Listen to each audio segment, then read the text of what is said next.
kind of related to the pausing thing that you all did the first week. But there's something about, I don't know, like, I guess it's kind of seeing something more completely, like in terms of an action, even greeting somebody or, you know, eating a meal and then cleaning up, or just even the eating the meal part, like from the beginning to the end, really doing that fully is a nice kind of concentration practice, I found. Yeah. And often also one of the things that I find is that when I bring attention to a particular quality of my life or my practice, sometimes what I'm struck by is how absent it is. So sometimes when I start doing concentration practice, one of the things it reveals is how unconcentrated the mind is. And that can be challenging. I mean, often it's one of the things. I think the first time I tried to meditate was when I think I was like 14 or 15, and I thought it would be, I don't know what I thought it would be, cool or something to sit down and meditate. So I sat down on my bed, and I think I lit some incense because I thought that was what you should do, and I remember really clearly that I was just like, whoa, just the amount of craziness that was going on in the mind. And I think that was probably going on all the time, but there was something about stopping. And just recently when I was on retreat, the first few days of it were concentration practice, and just the almost the request to have the attention focused. It almost seemed like that made it more unfocused. It's an interesting paradigm or an interesting thing. I almost felt more focused on generosity than on concentration. Yeah. Maybe just because I was really looking at concentration itself more, and so I learned concentrating on concentration. Yeah, which didn't feel very concentrated. Yeah. But it renewed my appreciation for for focus and concentration. I think just how valuable that is. It's like really a good reminder why it's worthwhile to do it. Right. So this week you were trying to concentrate when you were studying. How did that work out for you? Oh yeah.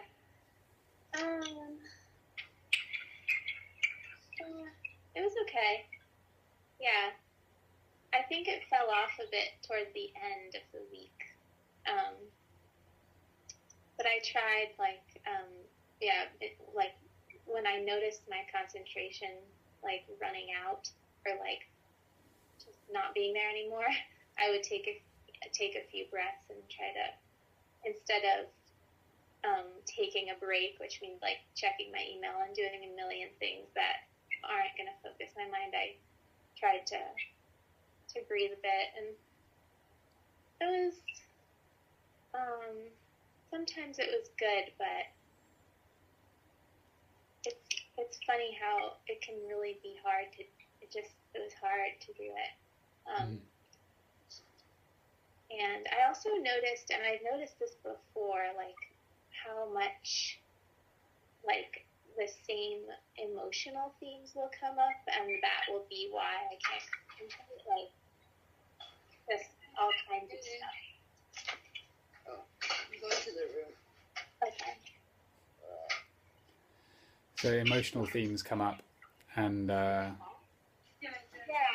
I mean, that's just part of watching. I thought it was a kid's similar. So, studying for this big test, idea of I'm never going to be able to do this. Losing faith in myself, that kind of thing. it's so bothersome and basically throws off my concentration. Is one of the things that it does. And it's so noticing trying to concentrate kind of it showed me how things are so useless in some ways. How what's so useless? Like certain thoughts, like, Right. a thought like, I have so much to study and I have so little time, I'm never going to do it. Right. I'm never going to be able to do it. Like, I'm definitely going to fail. Like, that kind of thought is like not going to serve anything. It's certainly not going to help me continue to concentrate. Right. Or study or do well. And it's completely not based in anything, because I actually think I had the test today. I think I did pretty well, so it's not even true. And so it's just, interesting to notice that. So within the concentration practice, you get to see what are the things that kind of spin you away from the focus of concentration, and see the things that then, I guess, that I can't do this is also undermining the ability to continue doing it. Yeah, and I think that's one of the really it's one of the really interesting things about beginning to be more concentrated, is we see the landscape of the mind, and we see the ways, the different pieces of it that pull us away or draw us in to different pieces or to different things, different qualities. Yeah. So, concentration it's something that, in terms of practice and in terms of life, it's the foundation of all of practice, really. If we're not awake to what's going on in our life, if we're not awake to what's going on in the mind, then it's really hard to study ourselves. It's really hard to study reality.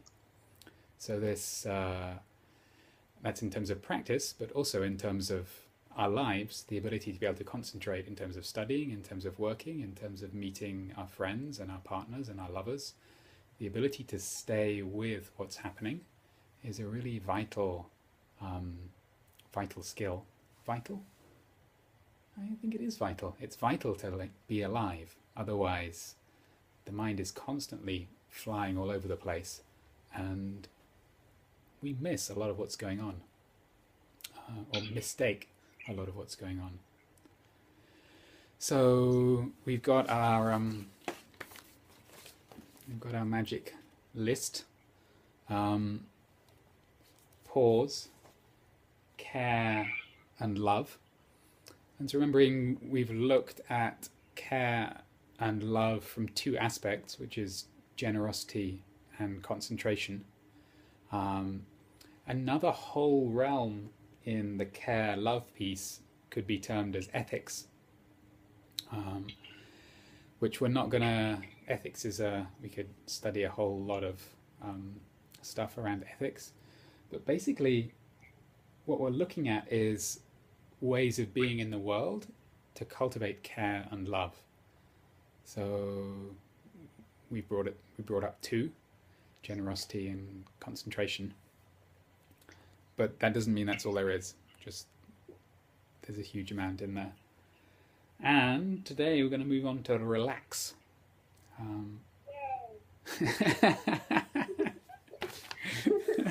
was hoping you weren't going to throw in another one in care love. Yeah, that care love stuff. We don't want any of that.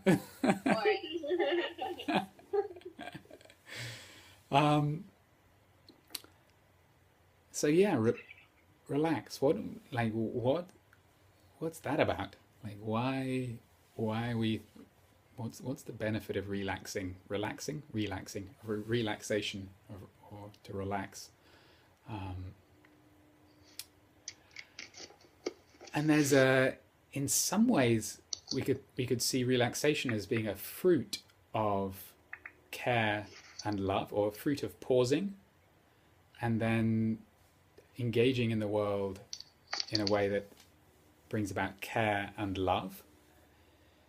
If we've taken care of the world, then we're actually able to relax in the present moment. And that could be in a very simple way, like, oh, I remembered that I turned off the oven before I left my apartment. And I took care to park in a place where the street cleaning isn't going to happen tomorrow. And that friend who I said that slightly off-color thing to, I took care to let them know that I really loved them and I'd made a mistake. So there's ways that we can engage in the world that are caring and loving. And one of the fruits of that is that our whole system can relax. We're not constantly on edge that something is about to go wrong, or that something is unfinished is going to come back and get us. And so often, particularly interpersonally, and work, and there's a whole areas of my life where when something isn't complete, it's really difficult for me to relax. And I often don't notice it until I do it. And then there's a kind of like, oh, it can be really simple, like paying a gas bill, or returning something that I borrowed from a friend. Just really kind of basic things that once I do them, there's a settling, there's a relaxing, taking care of the world. And then, as I mentioned, the interpersonal pieces, the things that are unfinished, or there's tension or anxiety or conflict that hasn't been addressed. And all these little unfinished pieces, often when I finish one of them, so I have a conversation with someone that settles some kind of misunderstanding, or just that we haven't fully expressed ourselves to each other, there's this, there's a relaxation. And relaxation is particularly important to bring in around the concentration practice, because there's some way that we can strive to be something else in life. I can strive to be more concentrated. And there's some way that can be really helpful, because it brings an intensity and a focus and a kind of clarity and an energy towards something, which can be beneficial. But there can also be a tightness and a tension around the practice, and it's often associated, it's often tied in with something you were bringing up, Jane, of I'm not going to be any good if, like, to do this thing well is going to be a way of proving that I am lovable, good, worthwhile, whatever it is. And so bringing attention to that, seeing those dynamics, we can begin to settle in and relax into our practices and our life. And what we're working towards here is play in life. And I think it's pretty obvious that if I'm not relaxed, if you're not relaxed, if we're not relaxed, actually play, it's pretty hard to play when relaxation isn't present. It's really, it's like an elusive quality. Just relax, come on, just relax, or just play. When there's a tension, it's really difficult to play.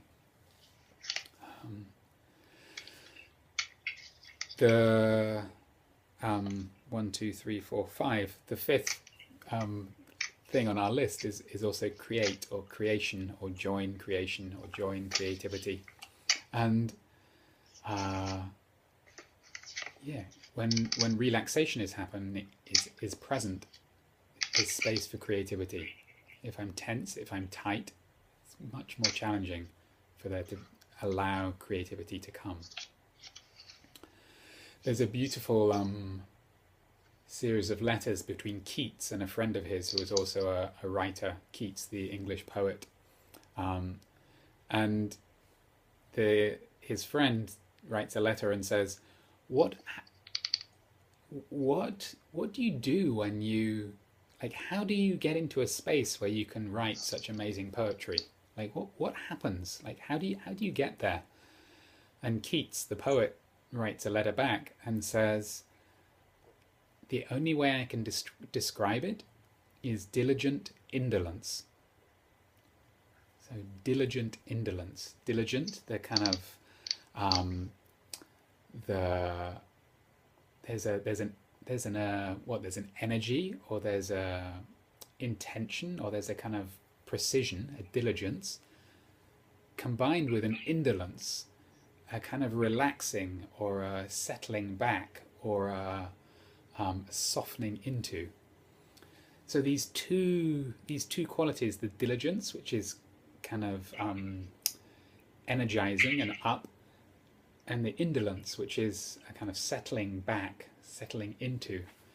These two qualities are something that when they're alive in us, or when they're alive in someone, it's a really exquisite thing to be kind of poised and precise, but also relaxed, soft and open.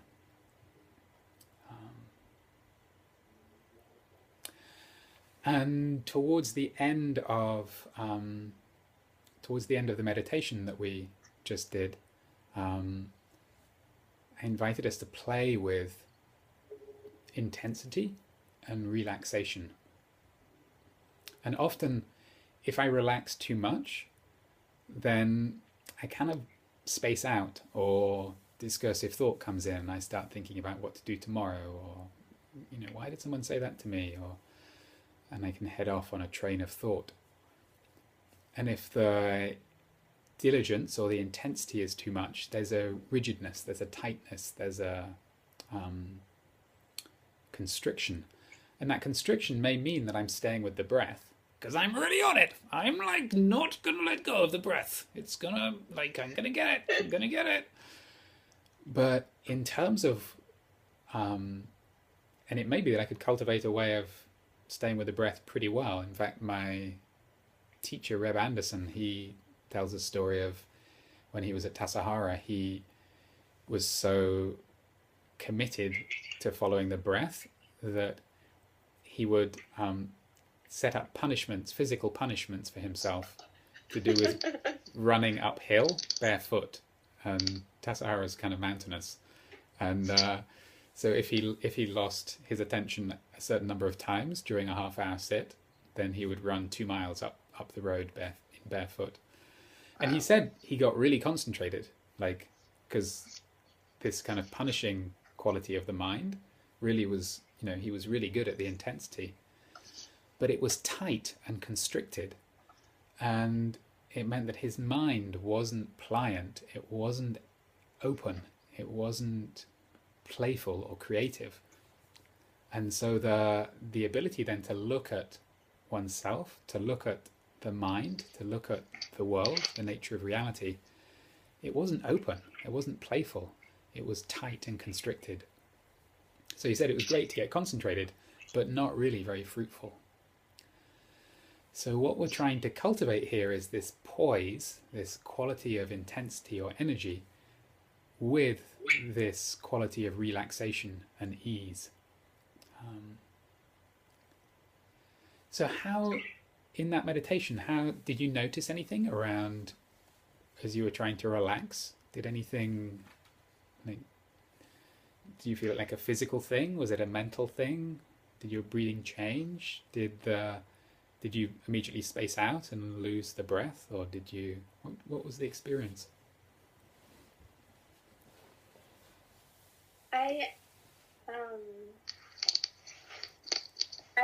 A couple moments, I felt like I was taking the breath less seriously, but still noticing it. So that felt sort of like the right idea, but most of the time I was like thinking of other stuff, and so I think I tend to go more maybe I don't know if I was thinking of more things because I was trying to relax while also paying attention to the breath, or if that was just what was happening in my mind, and then every now and then I feel like I got closer to that balance between concentration and relaxation. Mm. Okay. Yeah. I think for me, when you said relax, I immediately like started sitting like this. When you said relax, and I was like, just let it all go. But then you were like, find that place between, just, what did you say? Like relaxing too much and being too rigid. And then I tried to like, and then it was kind of like a balancing thing for me, like kind of like, that's like a scale, you know, of trying to just get that right amount so it's balanced, and that helped me concentrate too, because I was trying to find that balance between rigidity and just too free flowing, free form kind of thought. Yeah, so that was an interesting, because I didn't expect that at the end of the meditation, so I thought that was pretty interesting to practice and to play with that. Yeah, and Buddhism is often described as the middle way. There's all kinds of the aspects of Buddhist practice that are described as the middle way, and in this case the middle way between like kind of grasping and being tight and relaxing and completely spacing out. Like, where is that in our practice? And it, like you say, it's not a static thing. It's this constant shifting of that balance. One of the ways that meditation, a kind of analogy for meditation, can be surfing, which is to ride this wave in a way that's balanced. But it's not that the balance is, okay, I've got it, now I'm staying on this balance. Like, it's not like a static point. You're on this wave which is moving and changing. And so constantly we're shifting and moving in response to whatever's happening in the mind, in the environment. So yeah, that finding that balance, and like you said, that balance can become a focus of awareness as well. So that can be something to help us stay poised. Like, what is it to stay with the breath and play this edge between relaxation and tension, or relaxation and intensity? Yeah.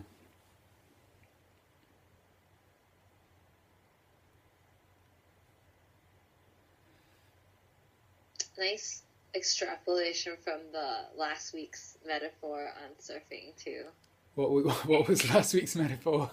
It was because I think someone asked, so what happens when like it gets really intense, like then how do you concentrate? Or like a big thing happens, and I think you said that's why you practice on the little waves, so when the big waves come, when you practice surfing on the little waves, so when the big waves come, you're ready, or more ready. And another nice analogy about the little waves thing, as we're in the water right now, is the point of concentration isn't to try and flatten all the waves. Like, it's actually kind of nice sometimes to have a mind that's pretty calm, and it's sometimes uncomfortable to have a mind with a storm going on, with these intense waves crashing in. And meditation, particularly concentration practice, one of the fruits of it can be tranquility. It can be that the waves actually sometimes diminish. But we're not trying to get the waves to diminish and stay there. It's that when there's tranquility, we can actually see more clearly and learn about the waves. So that when the waves come back, which they're going to, then we can surf better. So it's not that we're trying to stop thought, which is, I thought for a long time that's what meditation was about. I thought my aim was that I wanted to get rid of thought. And the closer I got to that, the better it was going to be. And in some ways, it's kind of nice sometimes to have a mind that is pretty still. But the real possibility is to be free in the midst of whatever's happening. Whether the mind is raging because something, well, who knows, because of what, but because the mind is raging, or when the mind's completely calm and still. Like, how to be free in the midst of whatever's happening. And sometimes having a tranquil mind allows us to study what's going on, that then helps us be there, be present with and free when stuff gets really rough. Yeah, and also having a tranquil mind, I found, lets you see what it's like. It lets you see that you don't always have a tranquil mind, like, Right. because you have something to compare it with. Right. If you never even experience that, then it's much harder to see how your mind is when it's not tranquil. Yeah. Yeah. So this week, I suggest that we play with relaxation. And I suggest that we do it in a few different ways. One of the ways is pay attention to when we're relaxed and when you're not relaxed. Like, what's going on? Like, what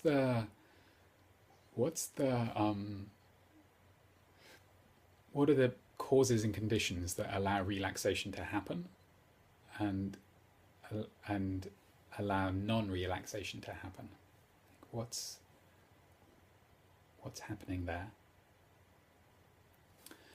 And then in our daily practice of sitting, play this edge between intensity with the breath and relaxation. Really, really play that edge. On the whole, most of us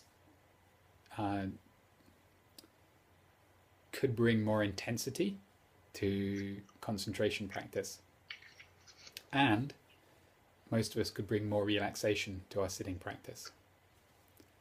So both physically, I think it's the physical body can be a lovely kind of analogy with the mind, both physically and also with the mind. What is it to hold the intention to follow the breath and to hold that gently? And again, remembering when we become aware the mind has wandered, relaxing completely. Like really, really bringing that. Often that's a point of tension and anxiety, and often self-recrimination. Like, I was meant to be doing this. This is so simple, and I've just been off thinking about why was I thinking about that. I'm no good at this. I'm never going to be any good at this. That's non-relaxation happening.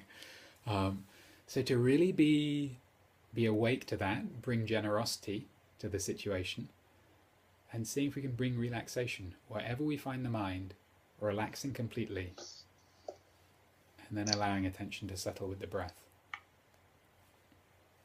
I remember when I first used to hear you say that, I thought you were saying relax incompletely. And I used to be kind of confused. And I was like, what? How do I relax incompletely? And then I realized you were saying relaxing completely. Huh, that's a really helpful bit of feedback. But you were saying relaxing completely, right? My intention is to encourage us to relax completely. Yeah. So whenever the mind wanders, to relax completely instead of beating yourself up over the fact that your mind has wandered. Yeah, and often the physical act of relaxing kind of has a grounding quality for me. So it's kind of like, oh, boom. And that seems to help the mind kind of land. I often associate discursive thought with going up and out. And there's this quality of relaxation that's down and in. So yeah, that quality of relax completely.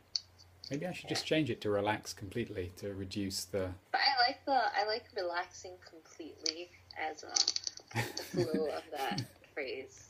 Relaxing completely. Maybe I should just could just articulate it more clearly.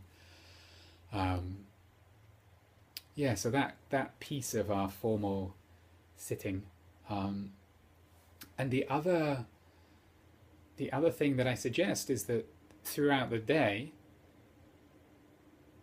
days, bringing the practice of relaxation to, like, rather than bringing to mind concentration, rather than bringing to mind pausing, bring to mind relaxation. Like, what is it to just and it can be like a physical thing, but it can also be a kind of settling into one's life. There's some way that sometimes we can be, we're kind of, I'm striving for something that's slightly just a few steps ahead of where I am. When the next thing happens, it's going to be okay. When I just get over the horizon, it's going to be okay. If only I can finish this, then blah, blah, blah, blah, blah. What would it be for us to settle into the moment that we're in this case, right now? And one thing that I find helpful with this practice is the out-breath. So something about taking an in-breath and then on the out-breath relaxing and settling back into the present moment. Because so often I find myself slightly leaning forwards, striving into the future. What would it be just to settle back into being here now? And that can be stimulated in all the ways we've talked about, by texting with each other, by having something on the wrist that is a reminder, like a mala or an elastic band, by having an app that goes ping, or by having a just noting that, whenever a text arrives and my phone buzzes or it goes ping, take a breath, and on the out breath, relaxation. Any other ideas about how to bring that into our practice and our life?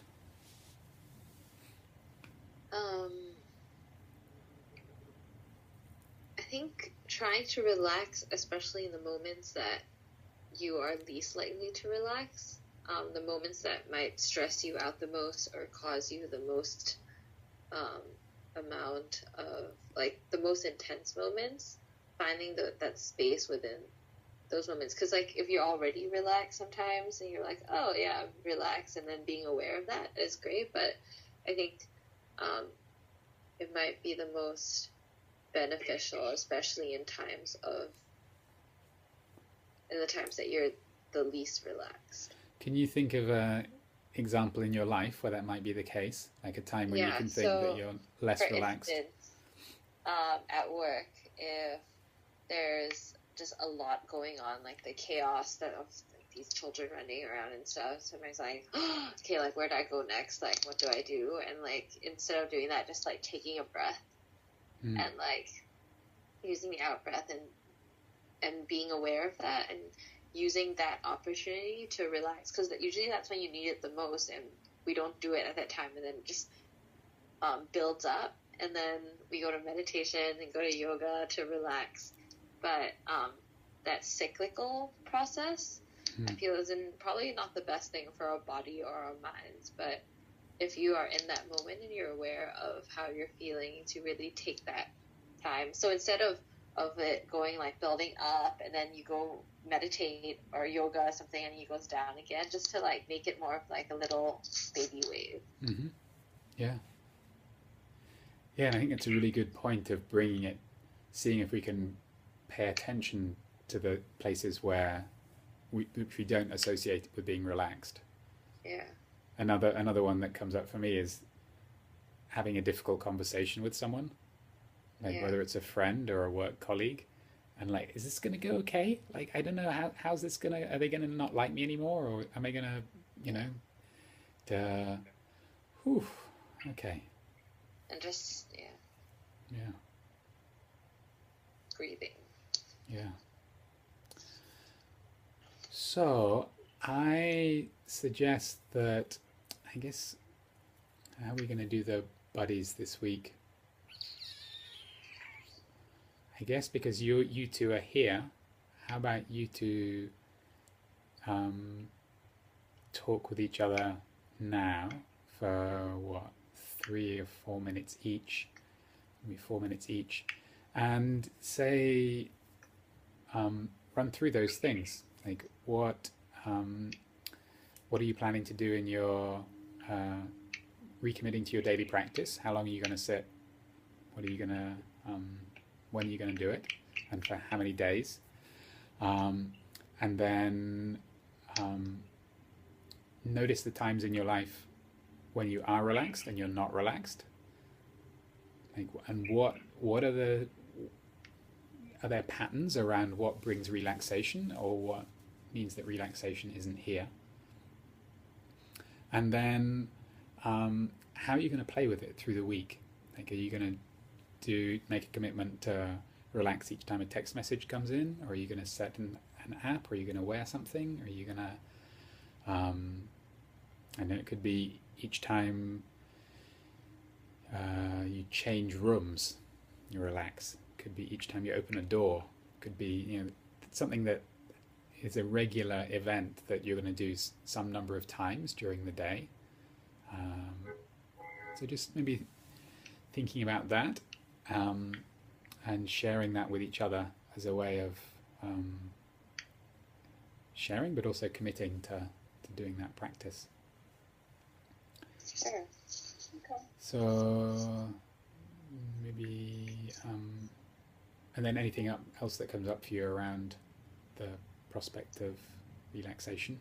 So I'll come back on in 8 minutes. Okay. Okay.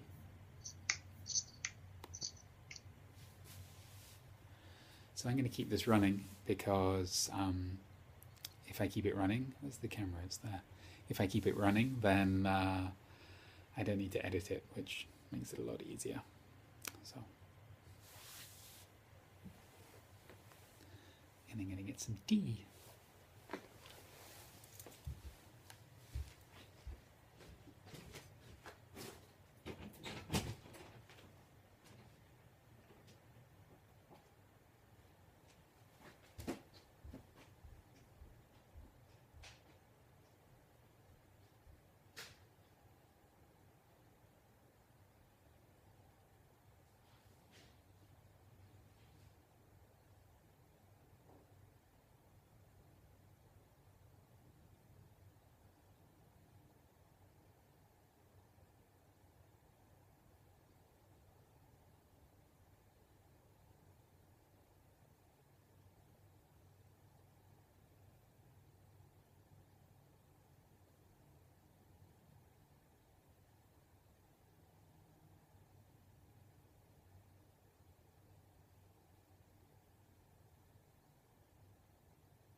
see where you are. Like Yeah. that. Hello. Hi. Hi. We were just talking about settling into the moment and how we can remind ourselves to do that. Mm. Yeah, especially when it's a more challenging moment. Right. Yeah. Because sometimes when you're so caught up in that moment that you just don't remember to just be with it and to settle in it instead of pushing it away or blocking it out. Yeah. Or even when it's a good moment too, like I was just saying how easy it is to like remember something in a really nice light. It's like, oh, I wish I was still there, still doing that thing. Or to like look forward to something that you think is going to be really great, and how much easier it is to do both of those things than to just sort of like see everything that's great about this moment right now. Not that, I mean, so sometimes everything's great, sometimes it's not great, but you still want to see the moment. But I was just thinking about that. Yeah. Yeah. That's a really good point. Like the good moments too, because like then we fail to appreciate. Yeah. Yeah. And also the bad moments, or the moments Yeah, that the good appear and the bad. that appear bad. I guess the best and the most challenging. The best moments and the most challenging moments. Mm-hmm. That's when, yeah, we need to settle. Or just even the normal moments, but just constant. And that rather funny, or not funny, simple phrase, remember not to forget. I think it's always that's always relevant in daily practice. Like how do we set it up so that we remember not to forget? So that's basically what these little things, and sometimes just making the commitment really helps with someone. You know, Yeah. I think I'm going to wear a ring this week that will remind me to relax. So to pick one. I collect rings. I'm going to pick one a relaxing ring. Do we get to see it? What? Do we get to see it?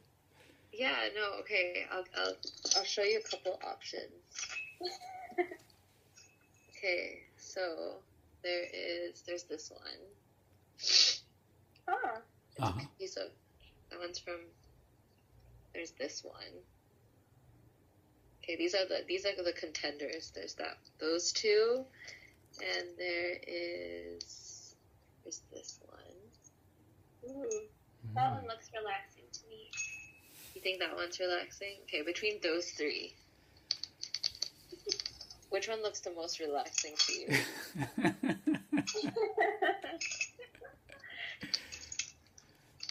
I already told you. Simon has to tell you now. Yeah, this one. I actually like. This one. This color is very relaxing, and it matches my nails too. Look. Yeah. Yeah, that's gonna work. It also looks like a wave, so it can remind you. Yeah, oh, that's such a good point. Remind me of the wave. Yeah, so Simon, we were talking about, or I was talking about how, especially when I'm sitting, I really want to play with that balance. Mm-hmm.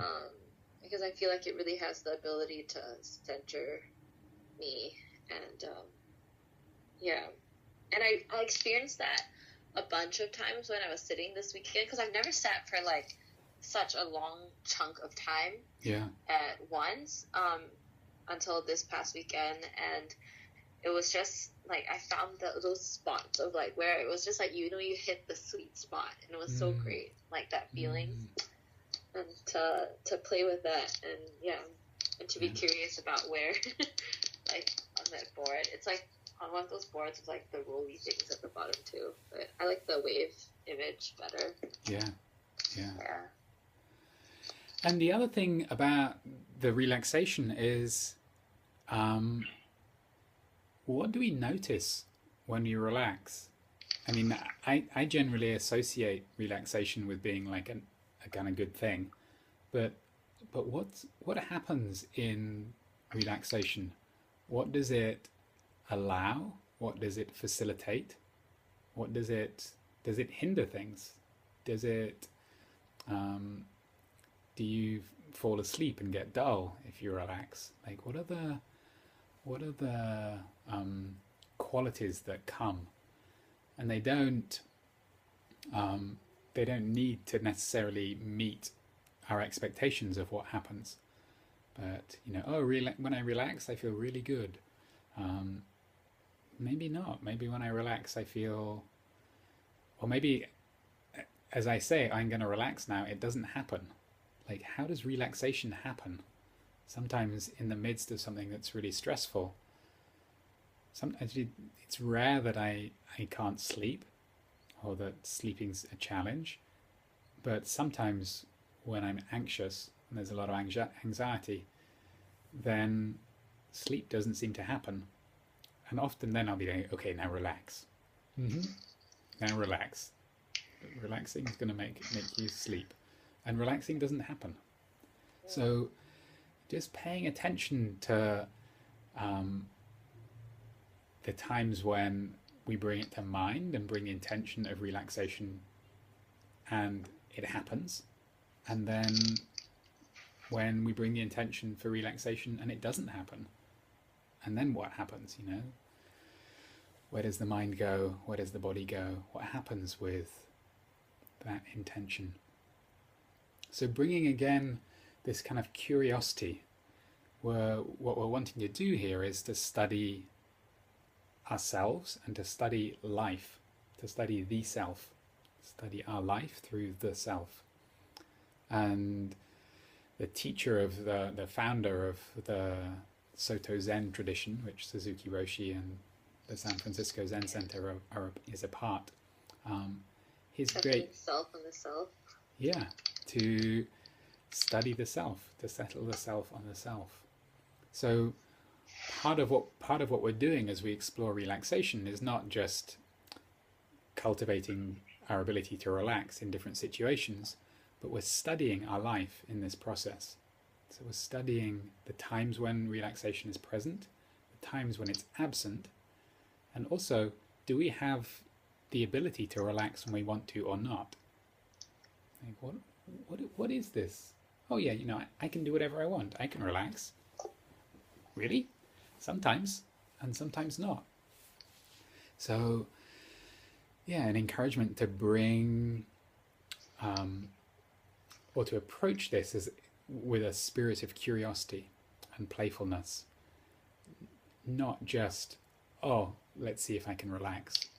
Yeah. Or relaxation is going to be good in some way. Like really like, what is the relationship that I have with relaxation? And when does it come and when does it not?